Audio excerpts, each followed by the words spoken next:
Burt Lancaster was Hollywood's rugged hero, the soldier, the outlaw, the man every audience admired. But late in life, he dropped a bombshell that rewrote everything people thought they knew about him. Behind the image of masculinity, Lancaster carried a secret, hidden romances with some of the most powerful and famous men of his time. Cary Grant, Rock Hudson, even Marlon Brando. The names on his list will shock you. And by the end, you'll never see Lancaster or old Hollywood the same way again. Gather round, lads and lasses, gather round. Cary Grant, the star-crossed affair. The first name on Lancaster's list is almost too dazzling to believe. Cary Grant, Hollywood's ultimate leading man, sophisticated, debonair, and so smooth that women across America swooned the moment he appeared on screen. And I suppose they've all been madly in love with you. I doubt it. But He was the man everyone wanted and the man every studio relied on to represent the perfect American gentleman. But Cary Grant also lived a life of whispers. For decades, speculation about his sexuality circled the industry. He shared a house for years with fellow actor Randolph Scott, and while the press labeled it a bachelor pad, insiders read it differently. In a time when the very hint of homosexuality could kill a career, Grant carefully walked the line between his public persona and his private life. According to Lancaster's later reflections, he and Grant met in the late 1940s at an industry function. Lancaster was fresh off his breakout in The Killers and rapidly climbing the Hollywood ladder. Grant by then was already established as the epitome of charm. Their connection was immediate. Grant's effortless wit disarmed Lancaster, while Lancaster's raw athletic energy and fearless aura captivated Grant. The two began a brief but emotionally charged affair. They met in private beach houses along the Pacific Coast Highway, places where stars often escaped the suffocating gaze of the paparazzi. Imagine it, two of Hollywood's most recognizable faces slipping away under cover of night, laughing together over cocktails, watching the waves crash against the shore, stealing moments of intimacy that could never exist in the open. But the romance was doomed from the start. Grant, ever fearful of scandal, couldn't risk exposure. Studios invested millions into preserving his image as the perfect leading man, and any whisper of truth could have unraveled it all. Eventually, Grant ended the relationship, choosing survival over passion. Lancaster later remembered him with bittersweet affection. He admired Grant's charm but recognized his fear. For Lancaster, it was a romance that revealed both the beauty and fragility of love in an era that forced men like them into the shadows. It ended quietly, but it lingered in Lancaster's heart for years. And if Cary Grant represented glamour and secrecy, the next name on Lancaster's list brought something altogether different: power, danger, and a man whose reputation still casts a long shadow over America. J. Edgar Hoover, the shadow of power. This one sounds almost unbelievable, yet it came from Lancaster's own late-life confessions. J. Edgar Hoover, the longtime director of the FBI. Hoover wasn't an actor, but in many ways he wielded more influence over Hollywood than anyone with a camera. He had files on stars, producers, and directors. He knew their secrets, and he used them as leverage to maintain his grip on power. Hoover himself was a man wrapped in speculation. Rumors about his private life, particularly his close relationship with FBI Associate Director Clyde Tolson, have swirled for decades. Publicly, he projected an image of stern authority, moral purity, and absolute control. Privately, according to Lancaster, he was something else entirely. The two men met at a charity gala in Washington, D.C. Hollywood stars and Washington power players mingled, trading influence and admiration. Lancaster, already known for his activism and outspoken support for civil rights, caught Hoover's attention.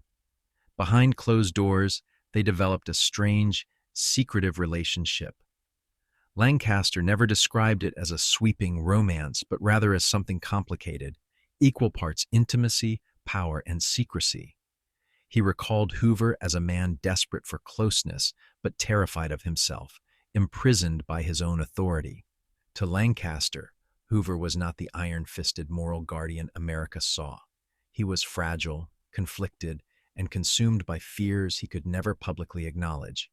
It's a relationship that remains murky, with details scarce and speculation rampant. But if it was true, it reveals the surreal intersections of power and secrecy in mid-century America. The FBI director, the embodiment of law and order, sharing hidden moments with one of Hollywood's brightest stars. If Hoover represented secrecy and control, the next man symbolized something else entirely: love, tenderness, and the tragedy of being forced to hide it. Rock Hudson. Few names evoke the Hollywood heartthrob quite like Rock Hudson. Tall, broad-shouldered, impossibly handsome, Hudson was the dreamboat of the 1950s. Women adored him, and studios worked tirelessly to protect his image. But behind the screen persona was a man living in constant fear. Hudson's sexuality was one of Hollywood's most tightly guarded secrets. If exposed, it could have destroyed his career, and the studio system knew it. They arranged marriages, planted stories in gossip magazines, and controlled every aspect of his public life. It was in this climate that Hudson and Lancaster found each other. The two met on a film set in the early 1950s and quickly formed a bond. Unlike Hoover, Hudson shared Lancaster's world: long shoots, studio politics, and the suffocating pressure of stardom. Their connection grew into a romance, one that had to exist entirely in the shadows. To avoid attention, they escaped into the desert, where paparazzi wouldn't dare follow. On those trips, they could laugh, talk, and simply be themselves. For Lancaster, Hudson was a gentle soul, a man who wanted love but lived in constant terror of discovery. For Hudson, Lancaster was both a partner and a confidant, someone who understood the weight he carried. But fear ultimately won. Hudson's panic over exposure made the relationship unsustainable. Still, Lancaster remembered him with deep affection, recalling his kindness and warmth. Years later, when Hudson's death from AIDS forced the world to confront his hidden truth, Lancaster grieved not just for the man, but for the love that could never fully exist in their time. If Hudson was about fragility and fear, the next relationship was something very different: younger, tender, and complicated. Ricky Nelson, the fragile idol. In the early 1960s, Ricky Nelson was a household name. A teen idol who rose to fame on the adventures of Ozzie and Harriet, Nelson struggled to transition from child star to serious artist. He was young, handsome, and adored by fans, but behind the image was a boy grappling with identity and pressure. Lancaster met Nelson during this period of transition. Nearly 2 decades older, Lancaster became both a mentor and, briefly, a lover. Their relationship was short-lived but meaningful, especially for Nelson, who saw in Lancaster a source of guidance and protection. Lancaster, ever mindful of the imbalance, eventually ended it. He believed Ricky needed to find himself, both in his career and personal life, without leaning too heavily on him. Still, he remembered Ricky with tenderness, describing him as fragile and sensitive, a boy who sang like a breeze and kissed with the longing of someone never allowed to want. It was a fleeting connection, but one that spoke volumes about Lancaster's capacity for empathy and his awareness of the risks they both faced. If Ricky Nelson represented innocence and vulnerability, the final name on Lancaster's list was the opposite: chaos, fire, and irresistible danger. Marlon Brando, the firestorm. Marlon Brando was unlike anyone else in Hollywood. Explosive, eccentric, and rebellious, he was both a genius and a storm. Where Lancaster represented discipline and control, Brando embodied improvisation and chaos. They met in the late 1950s at a Hollywood event, two titans from different schools of acting. Their connection was immediate and volatile. What followed was a relationship that Lancaster later described as both thrilling and exhausting. Brando could captivate him with a single glance, but that intensity came at a cost. Their romance was fiery, marked by passionate highs and equally fierce clashes. Friends described it as like watching two storms collide: beautiful, destructive, and unforgettable. The secrecy of the era, combined with their clashing personalities, eventually tore them apart. Yet Lancaster never lost respect for Brando. He admired his intellect, his refusal to conform, and the way he challenged him in ways no one else ever had. Brando was, in many ways, the great equal and opposite force in Lancaster's life. Their relationship burned hot, burned fast, and left behind memories that Lancaster carried long after it ended. Burt Lancaster's late-life confessions named men like Cary Grant, Rock Hudson, and Marlon Brando. But Hollywood being Hollywood, his name was linked to others as well. These weren't admissions he made himself. They lived in gossip magazines, whispered rumors, and the private stories of insiders who claimed to know more than the public ever would. And while nothing was ever confirmed, the names alone sparked curiosity. Montgomery Clift, the kindred spirit. Montgomery Clift was one of the most admired actors of the 1950s. Sensitive, brooding, and deeply intense, he carved out a career that redefined what masculinity could look like on screen. He wasn't a muscle-bound hero like Lancaster. He was the opposite, fragile yet magnetic. Some biographers have hinted that Lancaster and Clift shared a brief closeness that may have gone further than friendship.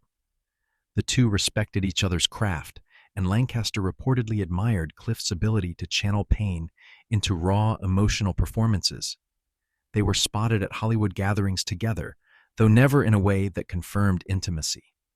Rumors suggest their connection may have happened before Clift's devastating car accident in 1956, when his star was still on the rise. If true, it would have paired Lancaster's strength with Clift's vulnerability. Two men at opposite ends of Hollywood masculinity, drawn together in a world where both had to keep their desires hidden. James Dean, the wild rumor. James Dean's name is almost inseparable from rebellion and tragedy. By the time of his death at just 24, he had already become a symbol of youthful defiance. Dean was also known, in private circles, for experimenting freely in his relationships. Some old gossip columns in the 1950s linked Lancaster to Dean, though the evidence is flimsy at best. The whispers suggested that Lancaster, established and powerful, might have shared a fling with Dean during the younger actor's meteoric rise. The timing makes it plausible. Both were active in Hollywood during the mid-1950s, but no reliable source ever confirmed it. Still, the rumor persists because it fits both men's narratives. Dean was bold enough to take risks, and Lancaster was discreet enough to keep secrets. Whether it really happened or not, the idea of Hollywood's golden strongman paired with its most famous rebel remains one of those tantalizing what-if stories of old Hollywood. Anthony Perkins, the fragile talent. Anthony Perkins, best known as Norman Bates in Psycho, was another actor who lived under the heavy burden of secrecy. Like Rock Hudson, he was managed carefully by studios that feared the truth about his sexuality would ruin his career. Perkins later became more open about his relationships with men, but during his Hollywood peak, everything had to stay underground. Some Hollywood insiders have speculated that Lancaster and Perkins may have been connected. They moved in overlapping circles and were both associated with productions in New York and Los Angeles. Perkins, shy and hesitant, may have found Lancaster's confidence and presence attractive, while Lancaster may have been drawn to Perkins's vulnerability. The rumors never reached the level of tabloid scandal, but they circulate in the same breath as Lancaster's other hidden romances. If true, it would have been another example of Lancaster's tendency to connect with men who carried both promise and pain. Tab Hunter, the studio's golden boy. Tab Hunter was the clean-cut heartthrob of the 1950s, a blonde, blue-eyed leading man who seemed tailor-made for fan magazines. Off-camera, though, he lived in fear.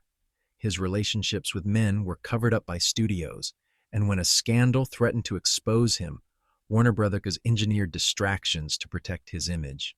Whispers occasionally tied Lancaster's name to Hunter's. The rumors suggested Lancaster, older and more established, may have had a discreet fling with him during the height of Hunter's fame. Hunter himself never mentioned Lancaster in his later memoir, but Hollywood gossip often filled in the blanks when stars were seen together in social circles. Whether it's true or not, the pairing makes sense on paper. Lancaster, the seasoned idol, and Hunter, the fresh-faced star, fighting to survive under the studio's control. If they did share anything, it was buried so deeply that it left no trail beyond rumor. When you look at the full picture, both the romances Lancaster admitted to and the whispers that followed him through Hollywood, you see a man who lived two lives. On screen, he was the iron-jawed hero, the rebel who could lead armies or seduce women with a smile. Off-screen, he was far more complicated. He loved men who were powerful, fragile, brilliant, and sometimes broken. Cary Grant gave him sophistication. Rock Hudson gave him tenderness. Marlon Brando gave him fire. Even figures like J. Edgar Hoover and Ricky Nelson revealed just how wide and unpredictable his secret world really was. And then there are the rumors. Montgomery Clift, James Dean, Anthony Perkins, Tab Hunter. Maybe they were true, maybe they weren't. But the fact that Lancaster's name was tied to them at all says everything about the kind of magnetism he carried. He attracted people who were as complicated as he was, people who lived under the same shadow of secrecy in an industry that punished authenticity. Taken together, these stories remind us that old Hollywood was never just about glamour and golden light. It was about survival. It was about the sacrifices stars had to make to protect their careers and the personal truths they had to bury along the way. Lancaster's hidden romances don't tarnish his legend. They deepen it. They show us a man who lived passionately, even when he couldn't live openly. And that leaves us with the question, if the world had known the truth in the 1950s, would Burt Lancaster have been destroyed by scandal? Or would audiences have admired him even more for his courage?